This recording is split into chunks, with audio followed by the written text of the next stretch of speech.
are in the process of the election of the Prosecutor General in Slovakia, and there is an attempt to make the whole judiciary system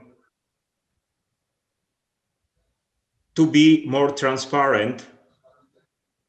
so the people in Slovakia would be able to trust the system, because several actually opinion polls show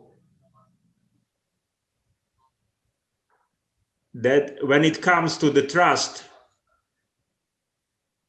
to judges, Slovakia is really in the bottom of the European Union, of all 27 countries. Not to be so long, I would just say that this is a great opportunity for us to share opinion, to learn something from you in order to